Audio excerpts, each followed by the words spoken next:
Dawn of the Dead. The first time I heard of Romero's middle masterpiece in his original Dead trilogy was when I was 7 years old, and I was on a school bus on my way home, and this was in Manhattan, and I was looking out the window and I saw some posters that were plastered onto a building, some movie posters. And this wasn't like in the subways where there's like a designated area to like post movie posters or to put movie posters within bus shelters. This was like somebody like saw a spot where they knew that would get a lot of eyeballs, a lot of traffic, like human traffic. And I'll just go ahead and get some adhesive, brush it on the walls, and then slap these posters on there.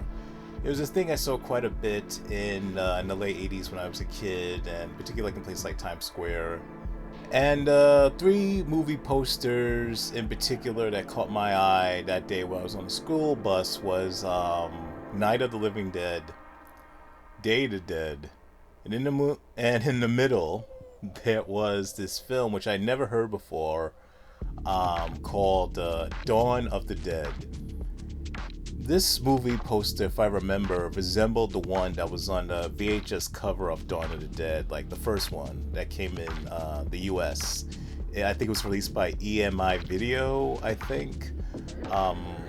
And yeah, it's the one that has a Roger on it, and I think it's like the multiple faces like Roger, like rising up, like I guess from the dead. And I love that poster a lot, by the way. But I love the original classic one too. I love all the Dawn of the Dead posters that are out there. And so when I went home, I had asked my mother what was Dawn of the Dead, and she had told me that it was the sequel to Night of the Living Dead. I thought, oh, cool. Like, I thought like the only sequel Night had was Day of the Dead. I didn't know that there was an installment between the two of them. So I thought it was cool. Like now there's three of these films, these zombie films that I would love to see: Night, Dawn, and Day. And it took me a number of years to see Dawn of the Dead.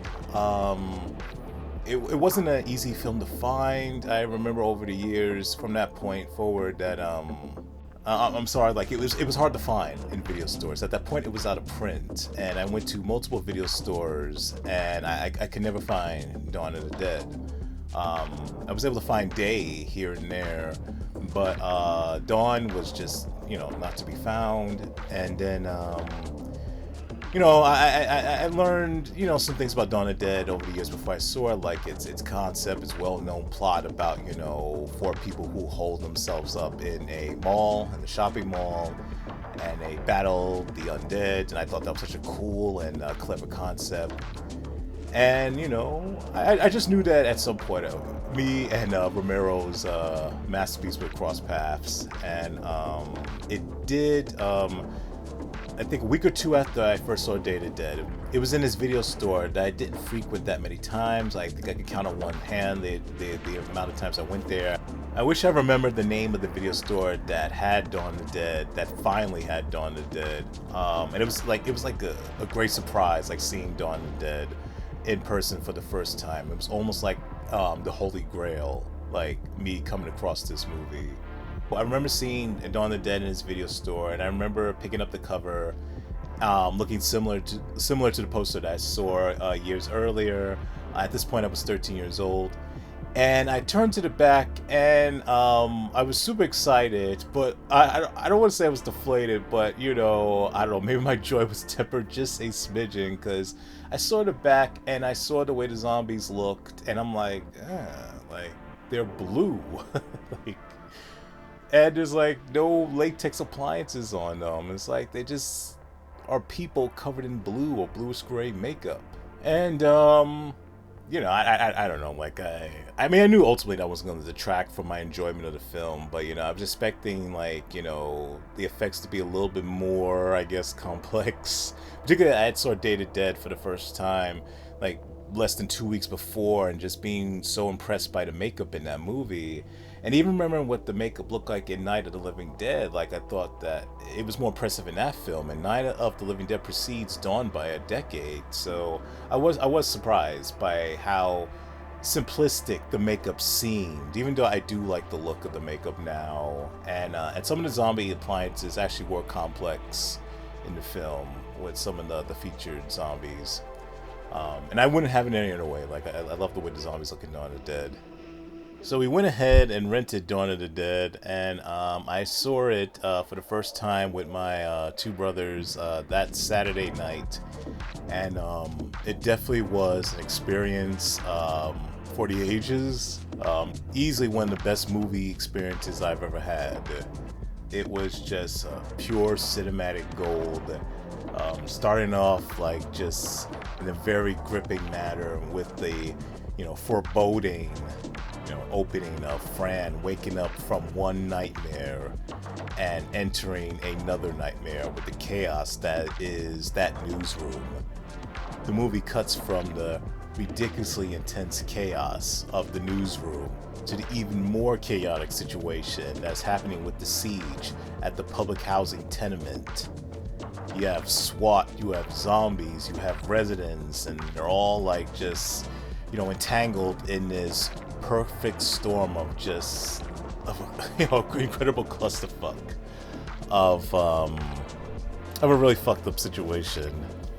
It seems like everything that can go wrong in this scenario can go wrong. You have, SWAT members going ahead and recklessly shooting residents. You have residents, reanimated, biting other residents. You have zombies breaking out their containers. You have, officers versus officers. You have just, I don't know, just a storm of shit that is occurring within this building.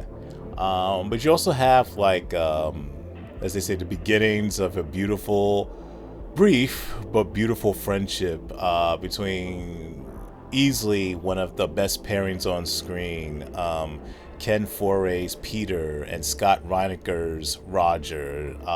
They're just their chemistry is off the charts. They're just such great buddies and such badasses as well. Just everything, you have the best of humanity and the worst of humanity, inside, the walls of this building. And but for the most part, like, these scenes are pretty horrific during this siege.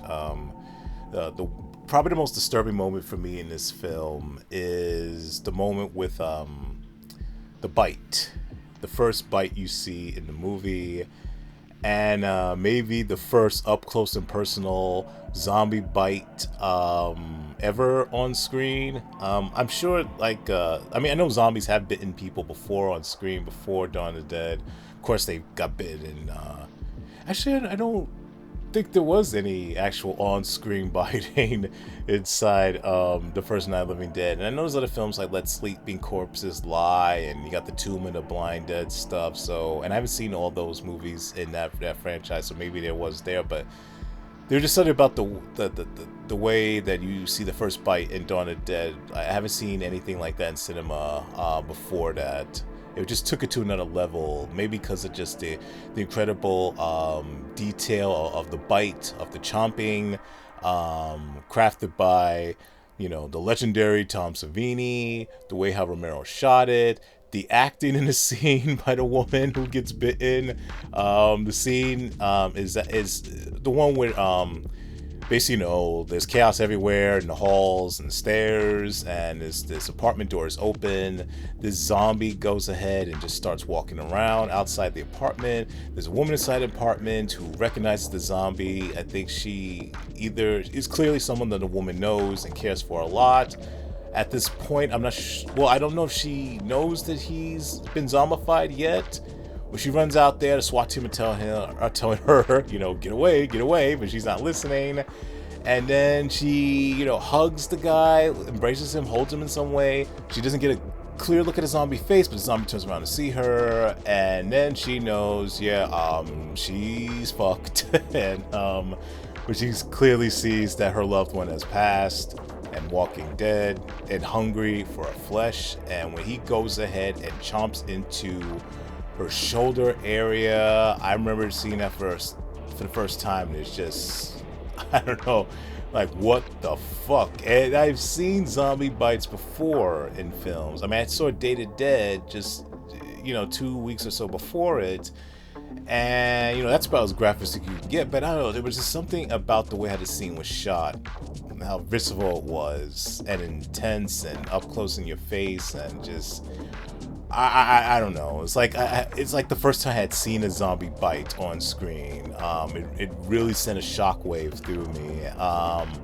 Of course, I mentioned how graphic the scene was, and how authentic the bite looked, courtesy again, of the great Tom Savini.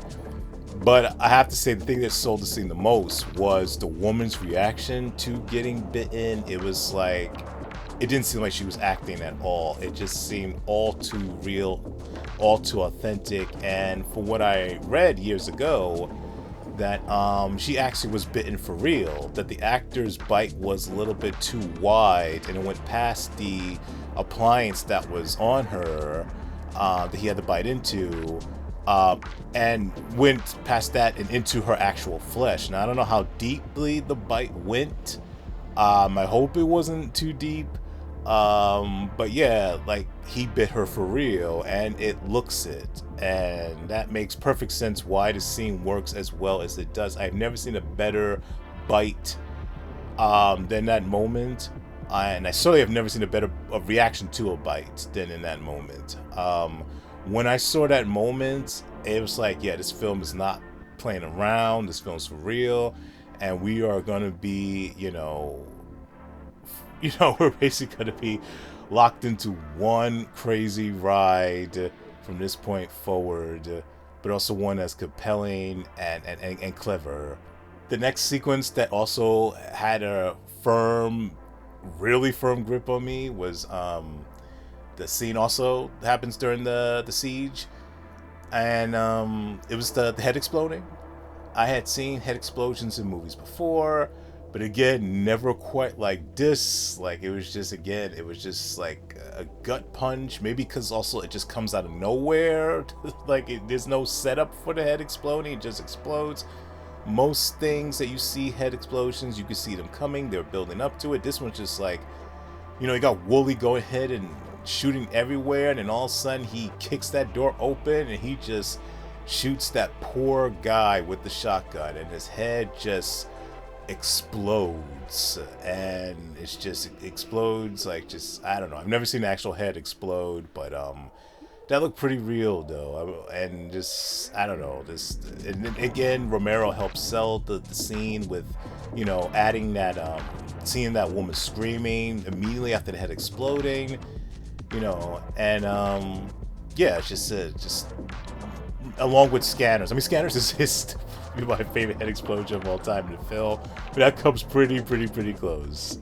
That scene, and it's just everything else that happens during that siege is just some off the charts, like, super intense stuff.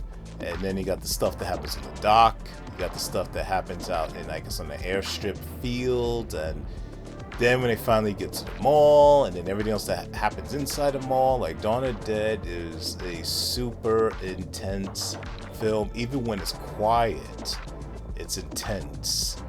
It's unsettling. It's a film that is, like, perpetually pulsating in all the best ways. Like, rarely have I ever seen a film that has held me to the edge of my seat like that one. Like, only few that come to mind, like, Day to Dead and Requiem for a Dream, and a few others that just, like, it just has this iron grip on you, that doesn't want to let go, and you don't want it to let go. And of course, like, the reason why Dawn of the Dead has such a hold on its viewers is, the horror, of course, the gore, the tension, the suspense, all that is expertly done. And in regards to the gore. Yeah, we all know it's explicitly done. Um, but it's not just the horror in the film that has a hold on you. It's the drama. It's great characters like Peter, Roger, Fran, and Steven, performed perfectly well by Ken Foray, Scott Reiniger, Galen Ross, and David Emge. Ken Foray's Peter is just unquestionably one of the all-time greatest badasses in anything ever. Like he's just like I don't know, like the one of the greatest like ultimate superheroes who's not a superhero on screen, like in terms of being superpower. Like he's just like so effortlessly cool and effortlessly commanding. But he also has like he's also like compassionate as well. Like, he's not just some guy who's just tough and but doesn't like look out for others. Like he like or doesn't care about others. Yeah, like at first like he's appears like super stoic and all that other stuff, and what you would typically expect of like a tough guy, particularly like of that era. But there's a lot to him. There's layers to him. Like he's smart, thoughtful, resourceful. Yeah, I know he's just a great model of what a badass hero character should be. And then you have Scott Reiniger as, I guess, the best partner that anyone wished they could have, like in battle. Roger. He's just also so cool, so witty, so down to do whatever it takes, to get the job done. But also maybe to a fault, like in terms of being reckless. His recklessness does unfortunately do him in the end. But he was coming from a good place. Maybe not the best, judgment, but he definitely was coming from a good place. Yeah, just like I said before, like Reiniger and Foray just make such an amazing pair on screen. It would have been great if we had seen more collaborations between the two. I think the two of them are together for a very brief bit of time in Night Riders. It was nice seeing like a reunion there, but I would have loved to have seen the two of them in more on-screen stuff. But also, I'm very grateful for what we did get, and I'm also very grateful for Reiniger's performance in the film, particularly like his last moments in the film are very, very memorable. You also have Galen Ross's Fran, who I think is like the audience surrogate. Like she is basically what most people would be, who most people would be in that situation. Most people don't have the experience of being SWAT, being well trained in like fighting and stuff like that. Most people don't have the ability to fly helicopters. Most people, they just, have their most people, they would just have themselves to rely on instead of like a special skill, like in regards to survival, or what would help you survive inside a chaotic apocalyptic situation that's like one and Dawn of the Dead. Yeah, she's just an everyday woman, an everyday person who gets thrown into this definitely not so everyday situation. And then she's pregnant on top of that. And then also having to be in the middle of, at least in the earlier part of the film, some of these tensions within the quartet, the four main protagonists. And yeah, just basically doing her best to survive with what she has. And she does survive in the end. And she does manage to gain skills and listen and learn, and that's why she gets to make it to see another day, to literally, fly them or who's ever left to the promised land, or at least to a possibly better tomorrow. Galen Ross is really, really, really amazing in the role. I don't think she gets the prop that she deserves for the role, and that's the thing that often happens when you have a character that's like I don't want to say understated, but like if they're not like I guess like striking in some way personality wise, they could be overlooked. If they don't stand out in some striking way, they could easily be overlooked. And like that movie wouldn't be the same without her. That group dynamic would not be the same without her. She's just awesome. And last but certainly not least is Steven, played by David Emge. And I think his character is also like in some ways like I don't want to say the audience surrogate, more so that he's like if Peter is everything we would want to be in that situation, then Steven is the character we least to be, but maybe more likely in some ways would be like and you can and it definitely you can say that there's flaws in all the characters in one way or another. Steven is at times on one hand overly confident and profoundly insecure. He may be in some spots too cautious, in other spots not cautious enough. He could be presumptuous, overtly so. Like I don't know. He's just he runs the range, like through the range of like emotions and ideals, like mindsets that can get you in trouble, particularly inside very precarious situations like the one they are in Dawn of the Dead. But he also is he also has good sides to him though too, and he is a good person. He is a good person. He just at times is not necessarily using his best judgment, allowing his emotions, which would be high at that point. There's nothing wrong with that. There's nothing wrong with being emotional, but maybe let his emotions or just certain trains of thought get the best of him. And ultimately, unfortunately, like Roger, it gets the best of him in the worst way possible. I think it's really commendable the way how David Emge plays the role of Steven, because in a lesser actor's hand, Steven could have been really pathetic to the point that it was really off-putting. David knew how to walk that, keep that balance, walk that tightrope right on like being like, oh man, what are you doing, man? You're like really messing up, and still manage to keep you on his side. And that's a hard thing to do, like to veer back and forth from like, man, like what the fuck, like you just want to go ahead and strangle this character, but at the same time, like you still want to see this character make it out to the end. You're still rooting for this character, someone who is definitely very flawed, but also is you're just very sympathetic to. And he's just amazing in roles. Well, they all are, like the four of them, the quartet. They are probably my favorite quartet in all of cinema, like in terms of characters. Like if you have a group of four, I just love their characters so much. And like in terms of movies, like I just said, I'd say they're my favorite, the four of them. Other amazing things about Dawn, of course, this goes without saying, is Tom Savini's, all-time great effects. The blood in the film is, the red is not, ideal red if you're trying to go for the most realistic blood, but I love the fact that the blood doesn't look realistic in the film. It adds to like, the film has like this comic book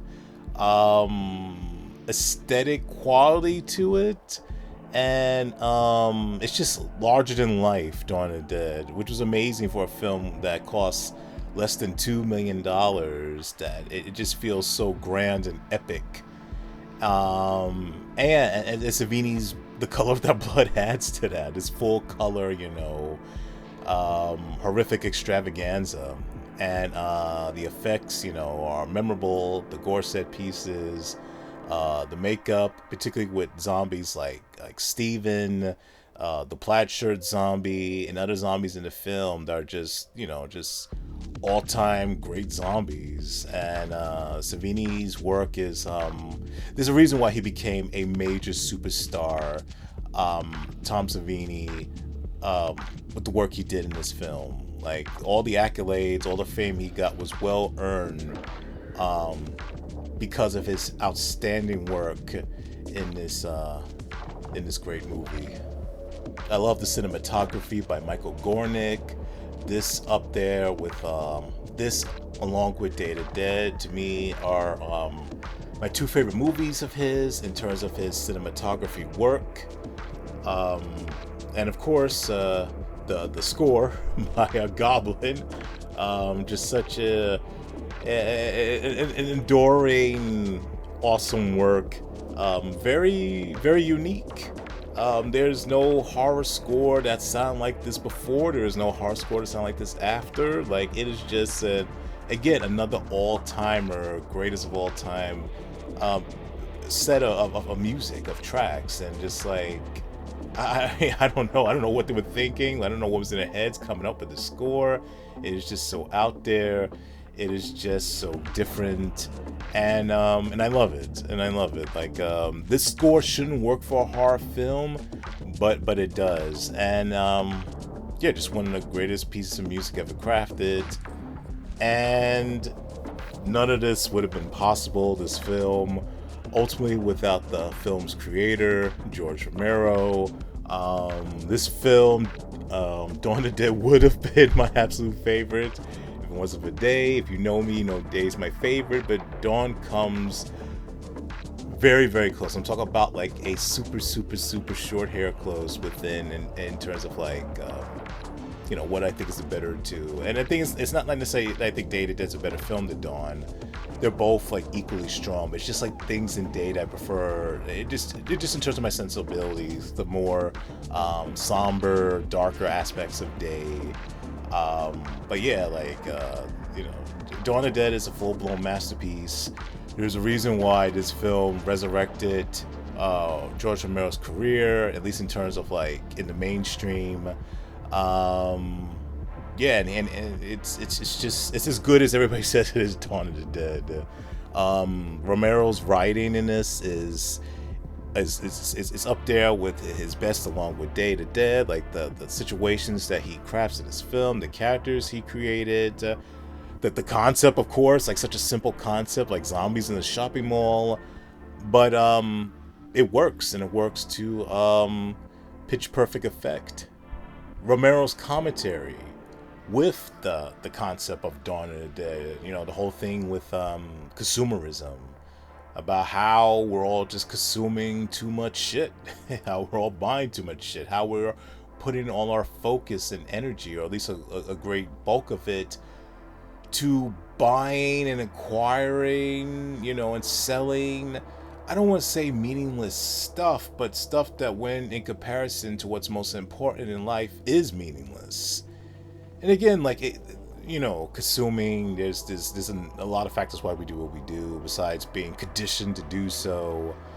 But a lot of that is, at least a good part of it, is just filling a hole. Some people are doing it to fill a hole within them. Some people just buy stuff, some sense of purpose.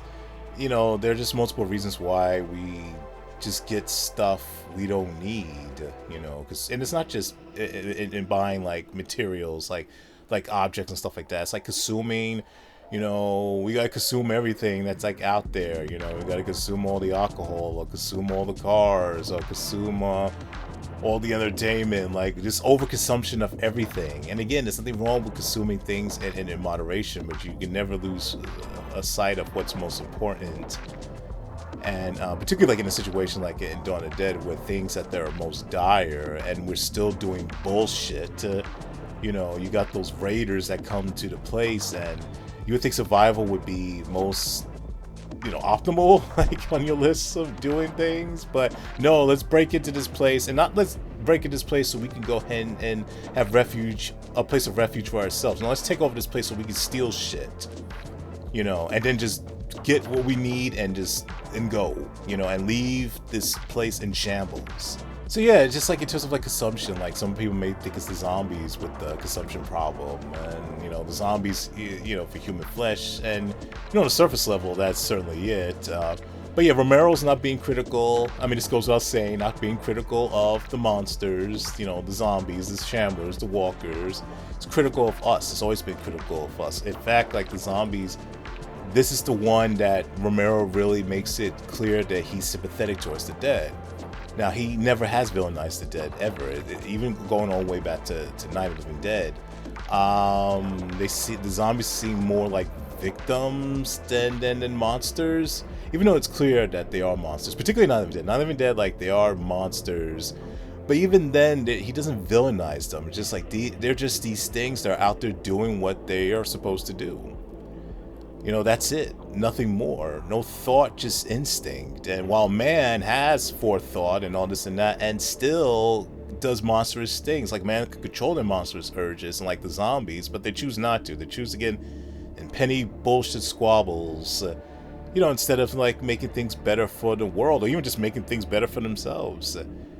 But Dawn is really where it's super clear Romero's on the side of the zombies, and he even shows them in like empathetic, I don't want to say sympathetic like, it's the wrong word, but sympathetic like. It's sympathetic like, with at least some of the walkers, the dead in the film. Some of the zombies, like you got that zombie with, you just see some of them stumbling about. You see some of the zombies, they get robbed from the raiders, they get beaten by the raiders.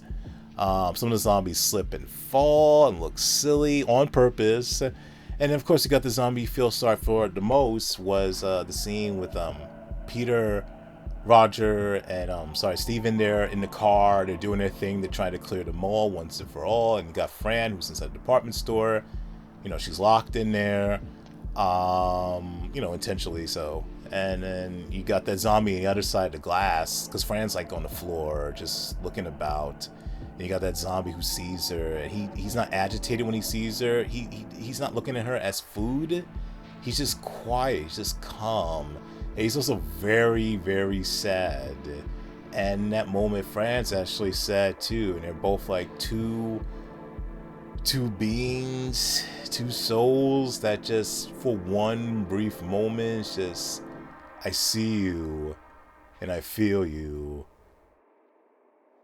Romero, I just love the fact that his stuff always has a lot of substance to it. Like, you want to enjoy it just for the thrills, and Dawn of the Dead has a lot of them.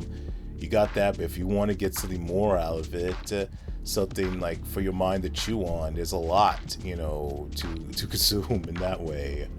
One other thing I love about Dawn of the Dead is also, another thing is it's like the world's first survival action horror film.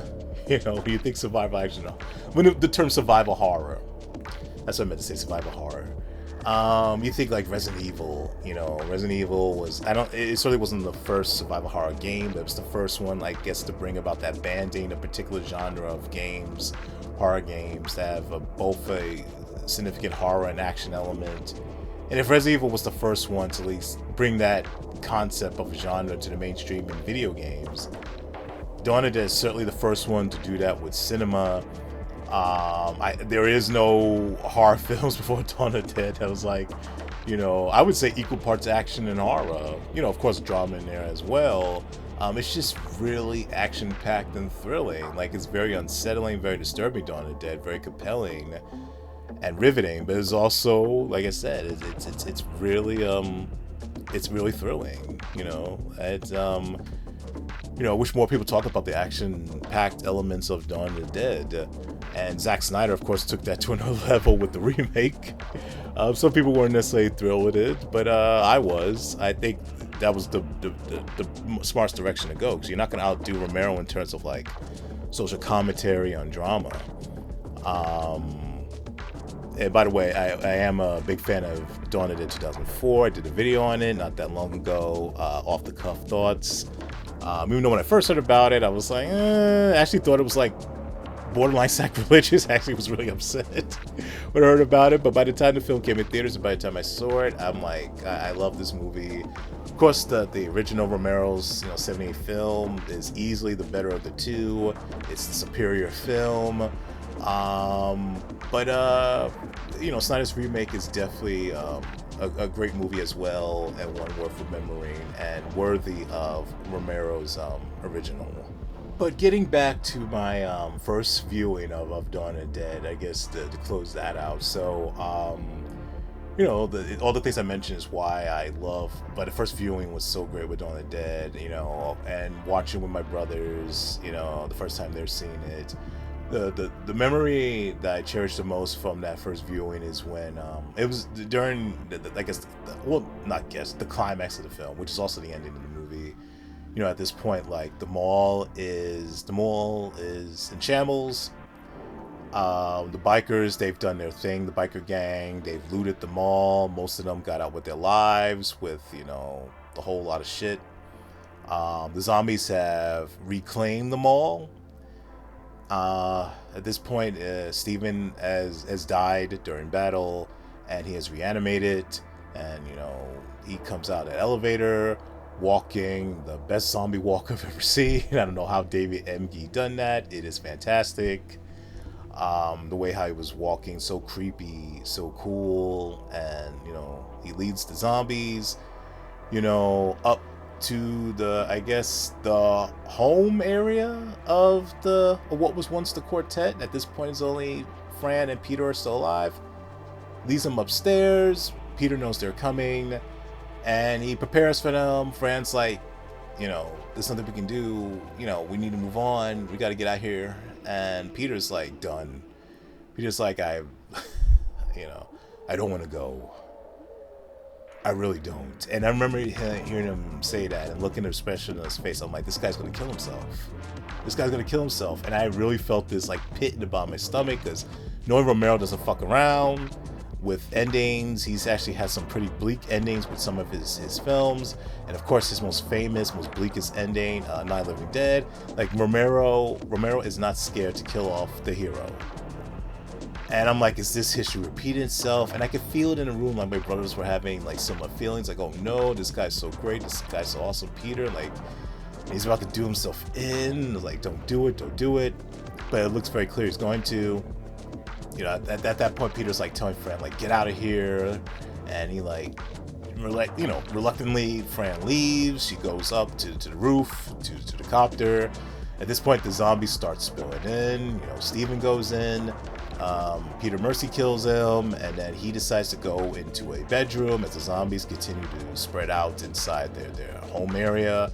By this point, Fran, she's on the roof. She's in the copter. Revs up the helicopter, but doesn't quite take off yet. Still hoping that Peter comes to his senses. And he's in the room, Peter by himself, zombies outside, about to get in. Peter presses that small gun against his head. His face looks so tense, so determined, and looks like he's going to do it. And when that pit just grows bigger, like, oh no, he's really going to do it. And then you have that scene, it looks like a beach for a moment. It's like a quiet lull amongst the chaos for a moment. And then that zombie breaks in, that first zombie, into his bedroom. The door flies open. And then Peter just instantaneously switches that gun from, his temples to, like, locks it onto the zombie and just blows the fucker's head off. And that music goes, at that moment, my brothers and I, we just all jumped up, like, as soon as Peter, like, shoots up to his feet and, bolts out of the room and kicking ass, my brothers, like, we're all, like, cheering. We're all cheering like we're at a ball game, and our team has just won the World Series. And he just like shoots out that bedroom, and it's just like the main area of their home area, and just starts kicking ass. And then he goes and races up that ladder, and then you got the helicopter flying like France. Like, I have no choice, I have to fly up. I guess he's not coming. And then also Peter just shoots out, onto the roof. And then continues to kick zombie ass. We're like, go, go, go, go. My brothers and I. And he's just, just the way he twists that zombie's arm, and he flips over and he hits the ground and punching that zombie. And then also he stops when he sees that zombie who took his rifle from earlier. You think like maybe the two are going to clash, but the zombie doesn't give a fuck about Peter. He suddenly wants like Peter's new rifle. And then like he drops the old rifle that he took from Peter earlier in the film. He takes the newer rifle that Peter is carrying. Peter's like, has this puzzled look at his face. We're like, go ahead, take it. And then he goes to the copter, like, gets in there, like, let me in, like his expression, and Fran lets him in. And it was just wow. Just he's in it. He locks, slams the door shut in the copper door, and he's like safe. Takes a big, huge, deep breath, and we all like, whoo. It's like, hey, Fran, you see she's relieved. It's like Peter's like, how much fuel we have left? And Fran's like, not much. And Peter's like, all right. And Fran goes ahead and flies them, it goes into the sky, into a new dawn, new day, hopefully a better one. Of course, we know what happens after dawn to the world, but just for a moment, there's hope, even though at the same time the zombies are now fully on the roof, fully in the mall. And we all know that the new day will certainly not be a better one. It's a bittersweet victory at best, but it's such an awesome fucking ending. Yeah, so remember that like it was yesterday, and yeah, just for that moment alone, like Dawn of the Dead will be one of the most cherished films that I've ever had the pleasure, the honor to watch. So, I don't really have too much more to say about Dawn, not because I don't love it. I love it so immensely. Like it's immeasurable the amount of love I have for this film, and it has had a lot of influence me as well as Day has had. Day's had a little bit more of influence in terms of how I do things as a filmmaker and creator, but Dawn has had a lot. Like it's immense. The impact Dawn has had on me, and it's a film I think about a lot. I guess just to wrap things up, I haven't seen too many people, cast and crew from Dawn of the Dead, the 78 film. That's not like I don't go to too many conventions. I'm not someone who searches out to meet celebrities, even celebrities who've had a big impact on me with their work. That's not really my thing. In autographs, talking to them, like to me, the work's enough. That's just a thing in general. Even with Day to Dead, I haven't met too many people who worked on that film. Not to say I wouldn't like to, but I just don't seem to go out my way to. I just don't go out my way to do those things because partly there's a part of me thinking, am I bothering them? This and that. Even in scenarios where clearly they want to be bothered, like at a convention, but I mean bothered in a good way. Like they're there for signings and to converse with fans and all that other stuff. But even then, I somehow think like, am I bothering this person? Even though this person's here to actually talk to fans and sign things for them and stuff like that. I did meet, of course, I met George Romero at this convention at Saturday Nightmares 15 years ago that I mentioned on my Day to Dead video that I did earlier this year. I also met Ken Foray. He was at the same convention. And the only reason why I met Ken Foray is because my brother Kevin. He had got an autograph from him. He had talked with him, and I was with him. And my brother has this great gift of gab and talking with people. And he and Ken Foray, they talked for a good while, and then I somehow or another joined the conversation, and it was a great experience. It was a great experience, like talking to Ken. I even have a photo with Ken, me and Kevin and Ken Foray in the same photo. And I just like the sincerity from Ken. Like we told him that we were filmmakers, and he seemed like really liked that we were like indie filmmakers and stuff like that, doing it ourselves. And he told us like to never give up, because I was like saying like we're gonna keep going. He was like, yeah, like and he meant it with, like I said, the most sincerity, and like just don't give up, like just keep on going and keep on going and keep on going. And I appreciate that. It didn't feel forced. It didn't feel like he was saying it to be polite. It sounded like he really believed in us. So like these two strangers, who at that point like barely meant anything at that point. And but I appreciate that. I appreciate the time he took to talk to us, because we talked to him for a good while too. And so, over the years, when I felt down about filmmaking, like do I have what it takes, or we're ever going to get the resources we need, I always, among many things, think about what Ken Foray say, like just keep forward, don't give up, keep making stuff. And I told him thank you for that at the time. But Ken, if you're listening to that, thank you again so much. Like that meant so much to me and Kevin. You talking to us and believing in us. Malls are a thing that aren't as plentiful as they once were, and for some of us, we have some good memories going to malls. If you're someone who hasn't been to a mall or would like to visit a mall again, but for one reason or another you're not able to do it physically, then maybe you want to be able to do it cinematically. And the best way to do that is to go ahead and visit the Monroeville Mall that has 4 people named Peter, Roger, Fred, and Steven battling the undead and bikers and doing it in a really, really cool, awesome, horrific, action-packed, compelling, dramatic, and most memorable of ways. And remember, when there's no more room in hell, the dead will walk the earth.